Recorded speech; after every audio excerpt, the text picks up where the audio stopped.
Muy buenas tardes, son las 12:05, una hora menos en Canarias. Comienza la rueda de prensa diaria del director del Centro de Coordinación de Alertas y Emergencias Sanitarias, el doctor Fernando Simón.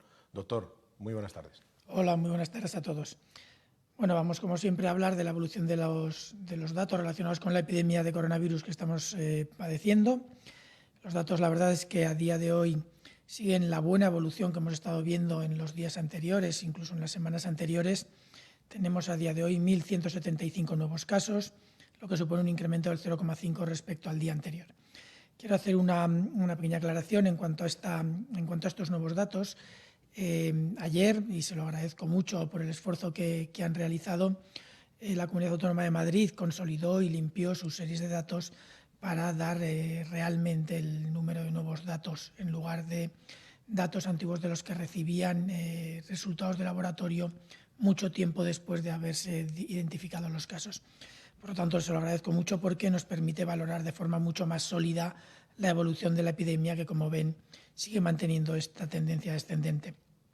También tenemos, siempre dentro de lo que ello representa, una tendencia favorable en cuanto al número de fallecidos. Nos mantenemos por debajo de los 300 fallecidos, en concreto 281. Llevamos ya varios días con casos, con fallecidos por debajo de los 300, lo cual es obviamente una buena noticia respecto a las semanas anteriores, pese a que, como digo, son cifras que querríamos ver siempre a cero. El número de nuevos hospitalizados y nuevos ingresados en camas de UCI también se mantienen las cifras de evolución que hemos observado en estos días anteriores, con incrementos del 0,6 y el 0,8, son parecidos a los que estábamos observando en los días previos. Y, como siempre, una cifra, como siempre en los últimos días, una cifra que nos va marcando claramente esa mejoría en la situación es la cifra de nuevas altas o de nuevos curados, que hoy ha sido 2.628 comparado con esos 1.175 nuevos casos. Ese incremento en los curados representa un 2,5% más de curados que el día anterior, y esta cifra además va evolucionando al alza cada día.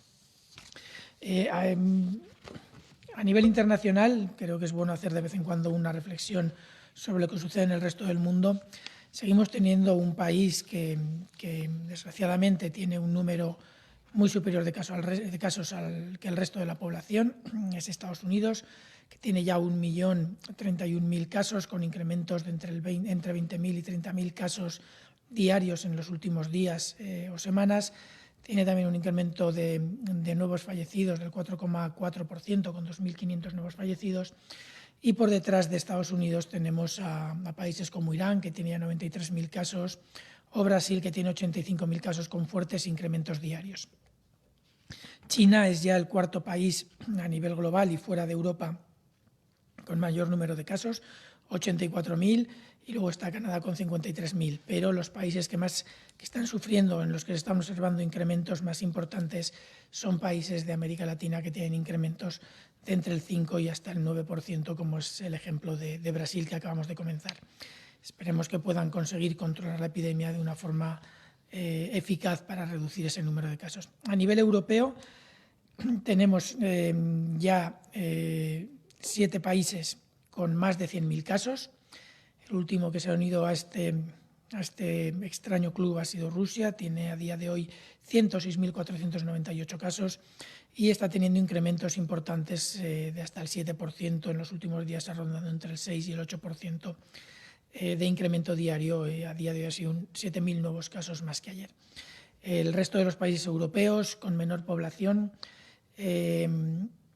tienen quizás incrementos menores de lo que estábamos observando en estos días, pero siguen manteniendo incidencias en los últimos 14 días relativamente altas. Nos referimos, por ejemplo, a Bélgica, a Portugal, Suecia, sobre todo Irlanda, incluso, si podríamos incluir en este grupo, a los Países Bajos o a Israel. Son países con menor número de población, por lo tanto el número de casos brutos tiene que ser menor que el del resto de los países con mayor población, pero sí que es cierto que las incidencias no están muy lejos de las que estamos observando en los últimos 14 días en los países europeos más afectados, como hayan podido ser España o Italia, o incluso Alemania y Francia. Quizás el punto discordante lo pone el Reino Unido, donde todavía se mantienen incrementos relativamente importantes de casos, con entre el 3 y el 4%, lo que ha llevado a que el Reino Unido tenga ahora mismo 171.000 casos y letalidades de alrededor del 15%. Como ven, la evolución que se observa a nivel global nos lleva a todos a puntos similares. Esta epidemia ha sido una pandemia de una importancia enorme. Es difícil que ningún país se pueda escapar de ella. Sí que es cierto que la evolución a lo largo de las estaciones de este año pueden marcar pequeñas diferencias entre unos países y otros, pero también es cierto que está siendo muy difícil para los países en los que entra con un cierto nivel de transmisión el poder controlarla de forma rápida. La implementación de las medidas de restricción de la movilidad que se han implementado en Italia, en España, en Alemania, en Francia y en todos los países donde se han producido brotes importantes están ayudando a controlarlo, pero lo cierto es que el número de casos es muy importante en todos ellos. Ahora nos va a quedar ir progresivamente estudiando cuántos de ellos han sido realmente graves, cuántos nos hemos dejado de contar porque no accedían al sistema sanitario y por lo tanto no podíamos detectar. Y todo eso va a depender de los diferentes estudios que se están llevando a cabo, como por ejemplo el estudio serológico de defensas contra el virus que se está haciendo ahora mismo en España y que en alguna ocasión hemos comentado en estas ruedas de prensa, incluso con la directora del Instituto de Salud, Carlos III. Y yo creo que eso es todo. Si le parece bien, podemos pasar a las preguntas. Sí, doctor, hoy hay muchas preguntas relacionadas con Madrid de una u otra manera. Por ejemplo, le formulo varias acumuladas y vamos desglosando. El País pregunta, ¿podría aclarar qué ha ocurrido con la serie de Madrid? Los datos que ofrece son también algunas de las explicaciones que ha ofrecido. Pero bueno, los datos que ofrece la comunidad son 658 positivos en el día, los del Ministerio son 52. El informe de hoy habla de una consolidación de datos. ¿Cómo se ha producido ese reajuste? Datadista le pregunta, ¿a qué dato debemos atender de Madrid en la serie histórica que publica el Instituto Carlos III para que sea comparable con el resto y agregable, la columna de casos o la de casos confirmados con PCR? Sí. Estas dos primeras. Como les he comentado al principio, la serie de Madrid ha sido consolidada y limpiada por parte de los servicios de salud pública con un esfuerzo muy importante.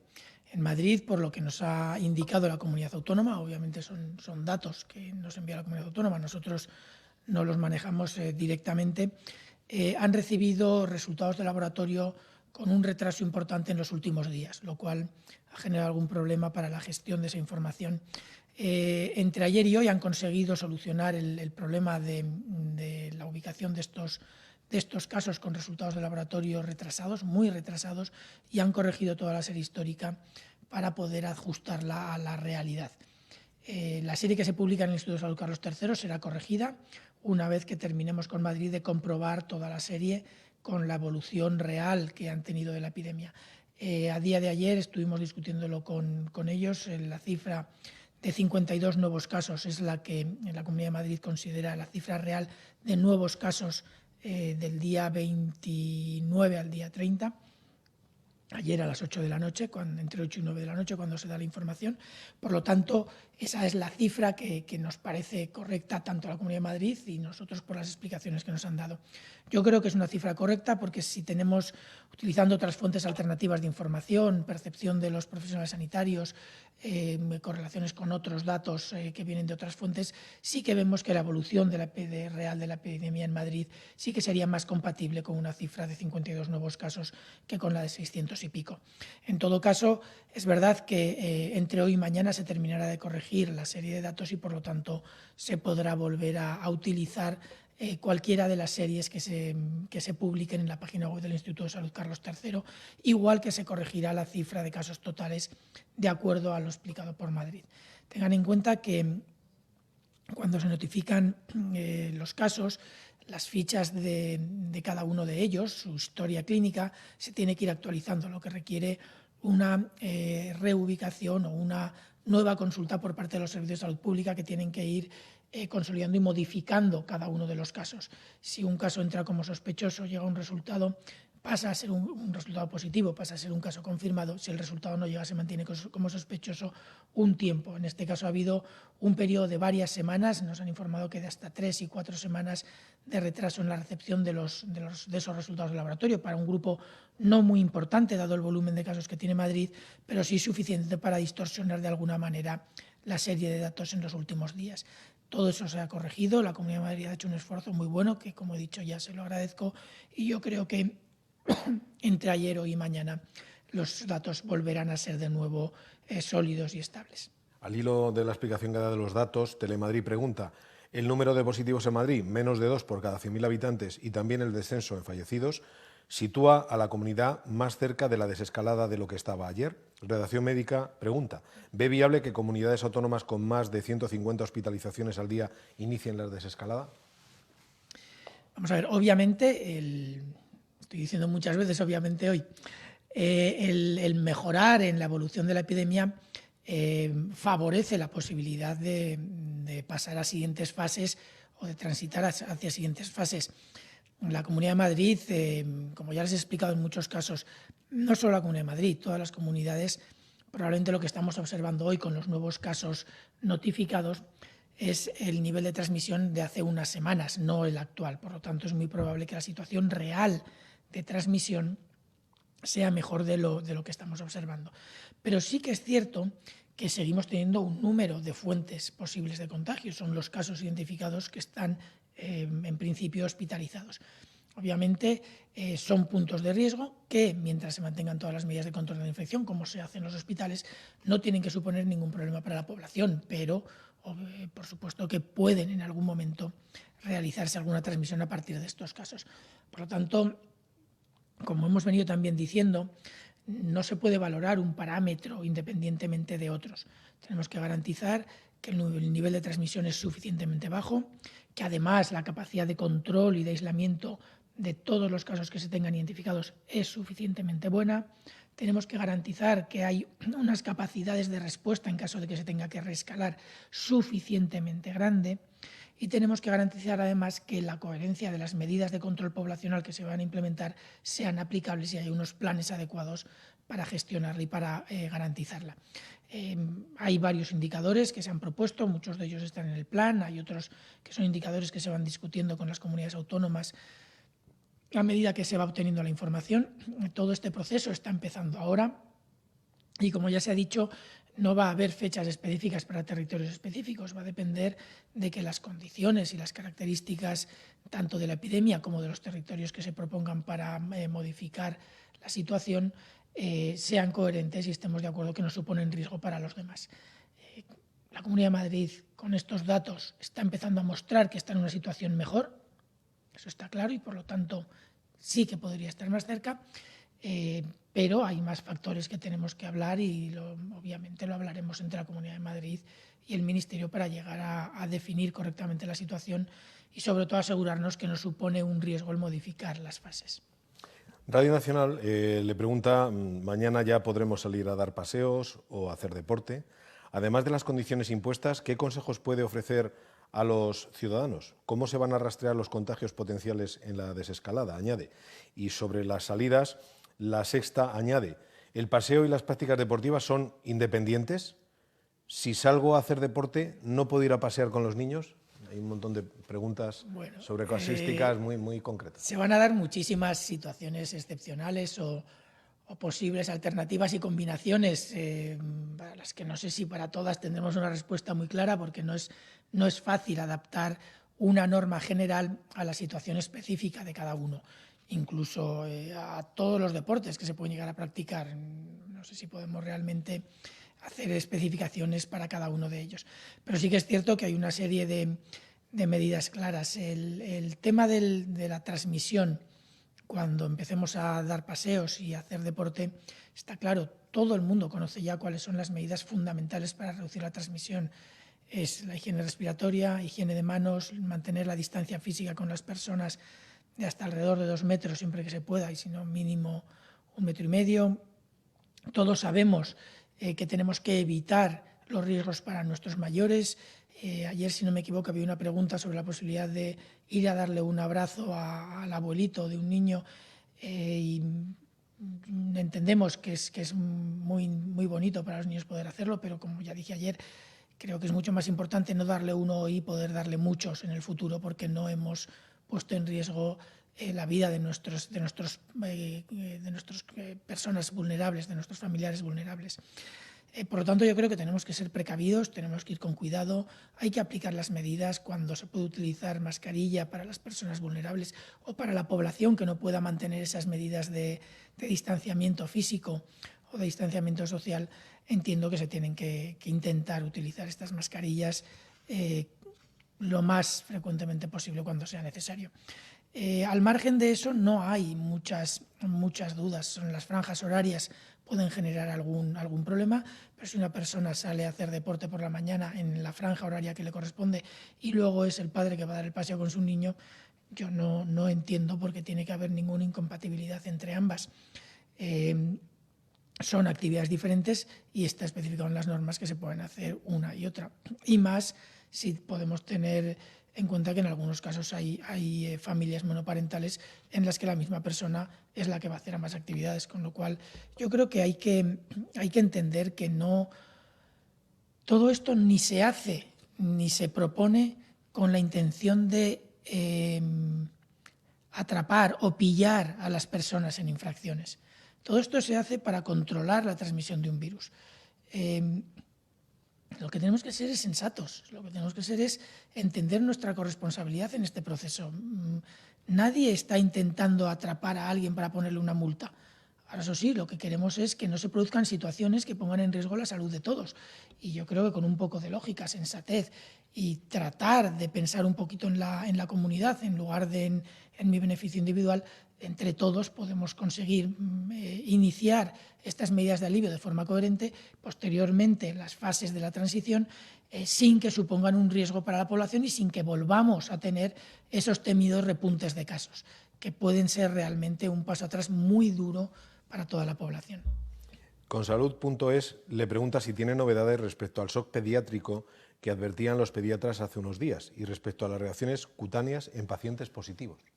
Sí, respecto a la advertencia de los pediatras de hace unos días, no hemos identificado ninguna publicación científica que pueda confirmar la asociación entre la infección por coronavirus y estos síntomas. Es cierto que es lo mismo que decía la Sociedad de Pediatría. Esto se ha empezado a detectar recientemente, los estudios han empezado recientemente y por lo tanto yo espero que podamos tener algún resultado en breve. Si es que existe alguna asociación. Podría ser, no lo podemos descartar. En cuanto a las reacciones cutáneas, no tenemos ahora mismo ninguna información. Tenemos ahora mismo una situación en la que ha habido una incidencia importante de coronavirus en la población. Hay mucha gente que ha tenido alguna sintomatología compatible, que es una sintomatología muy inespecífica y que puede encajar con muchas otras enfermedades. Y por lo tanto puede haber sesgos a la hora de interpretar las erupciones cutáneas o alguno de estos tipos de patologías con la infección por coronavirus. No podemos ahora mismo decir si lo hay o no lo hay. Podría haberlo. Pero estamos en una situación que de nuevo requiere de estudios bien diseñados porque estamos también en un periodo en el que se generan más cuadros alérgicos, la primavera, que en el resto del año. Por lo tanto, si esto empieza a surgir en este momento, el que 1, 2, X personas con erupciones cutáneas e infección por coronavirus no es un indicativo que nos permita establecer la asociación. Tenemos también que valorar cuál es el número total de personas con infecciones, cuántas de ellas tienen realmente coronavirus, entre los que tienen coronavirus, cuántos desarrollan y cuántos no infecciones cutáneas. Son estudios que requieren diseños no especialmente complejos, pero sí se tienen que hacer diseños con mucho cuidado para poder valorar estas asociaciones.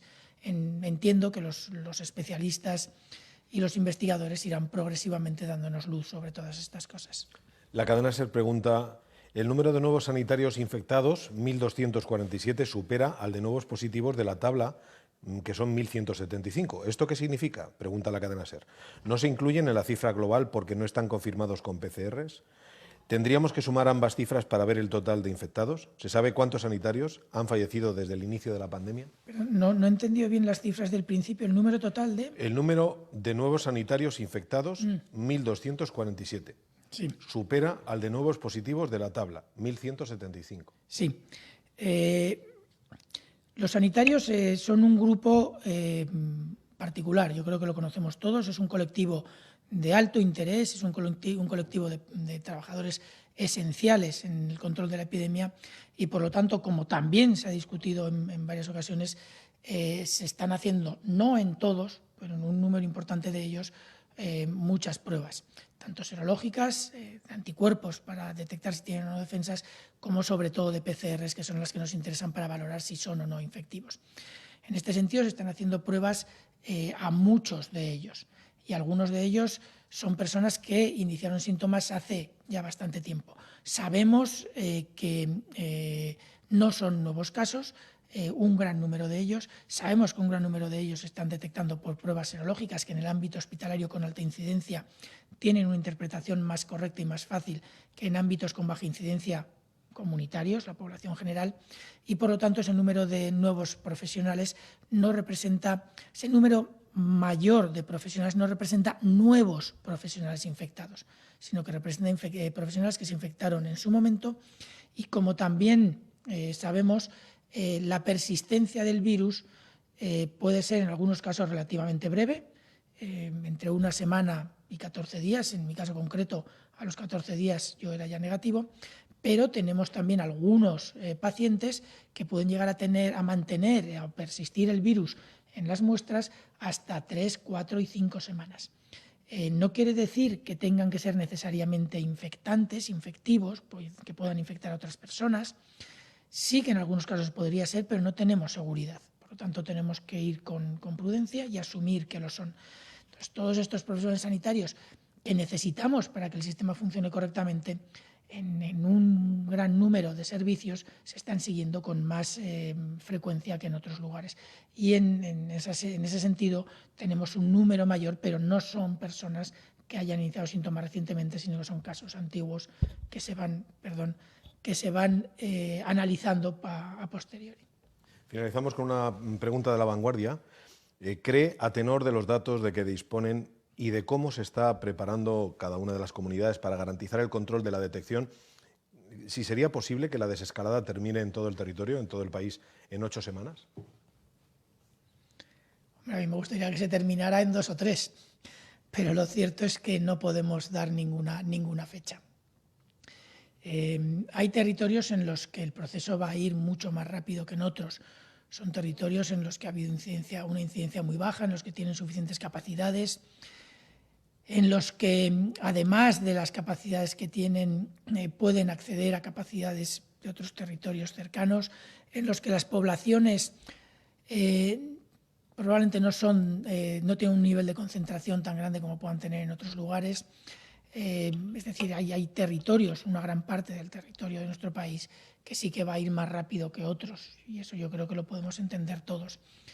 También es cierto que en esos mismos territorios donde ha habido menor incidencia, tampoco están, digamos, tan alerta como puedan estar en los lugares donde han sufrido esta epidemia de forma mucho más intensa. Con lo cual, incluso en esos territorios hay que hacer un trabajo muy importante de concienciación a medida que se vayan levantando algunas de las restricciones.